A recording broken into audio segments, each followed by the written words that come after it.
Do you know how much a movie ticket cost 10 years back? How much rent would you be paying for a house similar to yours back then? And how much do you pay for it right now? Is there a difference? It is one of those topics that every one of us is already aware of. Today, we'll just deep dive into it and make sense of it, shall we? In a very rare case you didn't already guess what you're going to talk about today, it's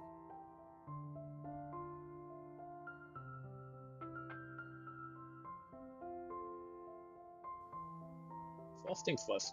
What exactly is inflation? Inflation is the gradual increase in the prices of goods and services over time. That's it. This means that the purchasing power of your money decreases over time.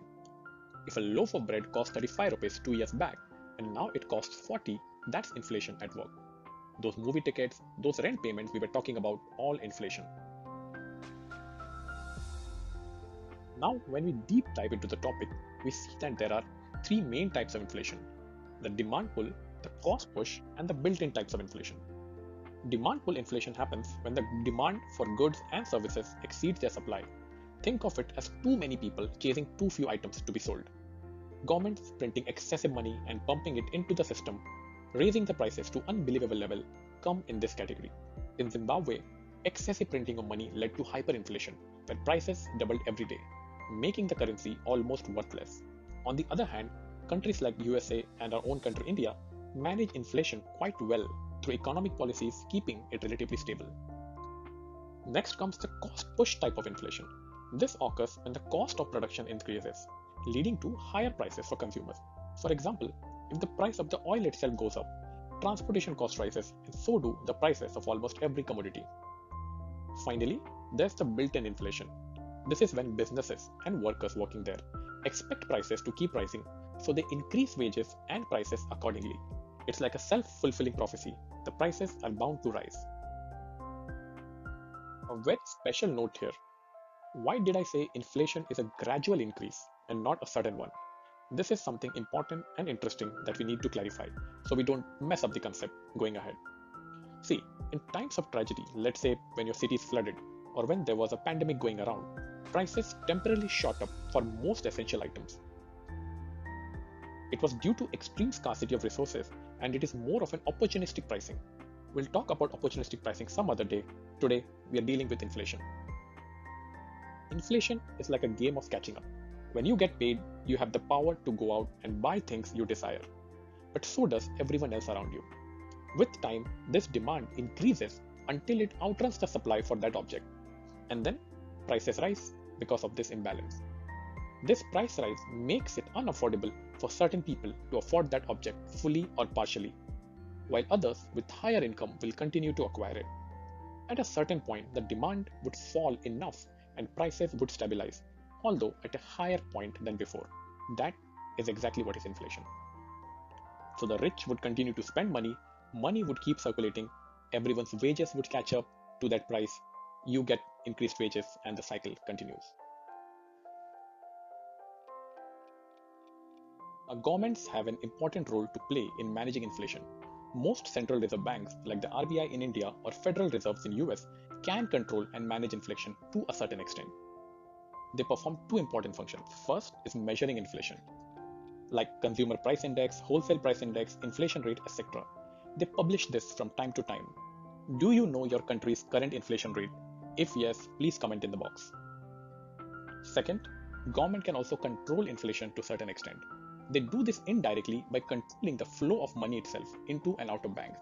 It is a very complex process, but I will try to simplify it here for you.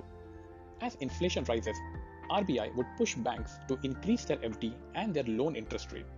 As a result, more people would be enticed to deposit their money in bank account, and less people would have the audacity to still take loan to buy unnecessary stuff. Slowly, the amount of free-flowing money reduces, and with lesser money in hand to spend, the excess demands also fall, thereby reducing the speed of inflation.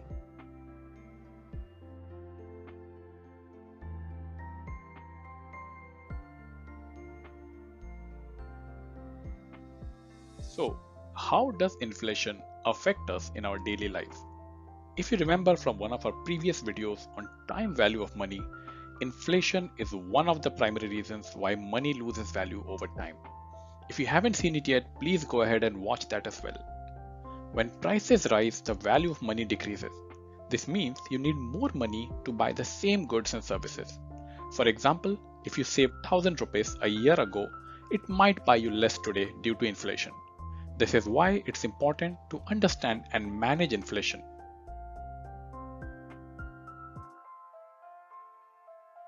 Now, how can you use this knowledge to make better financial decisions?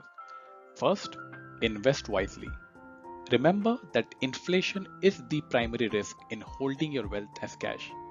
So consider investing in assets like stocks, real estate, or gold that typically appreciate over time and beat inflation.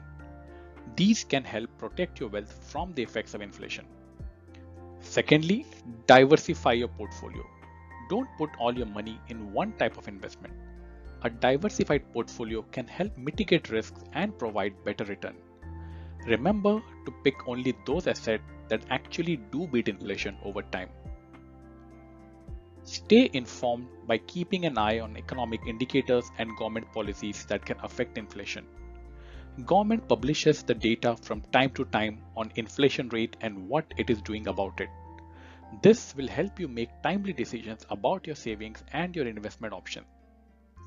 Finally, emergency fund. Maintain your emergency fund in a stable currency. This will ensure liquidity and easy access in times of need, but very importantly, your money should not be losing the buying power while you are maintaining it as emergency fund. By understanding inflation and its effect, you can create a more resilient and balanced financial strategy for yourself. Inflation is a natural part of economy, but it can erode your wealth and your purchasing power if you're not prepared. By investing wisely, you can always stay ahead of inflation and not be beaten down by it. I hope you enjoyed the video. If yes, then please like and subscribe. It costs you nothing, but it tells YouTube's algorithm that such a content is really useful to you. In the meanwhile, please also comment on this video. I really love to hear from you. Until the next video, goodbye.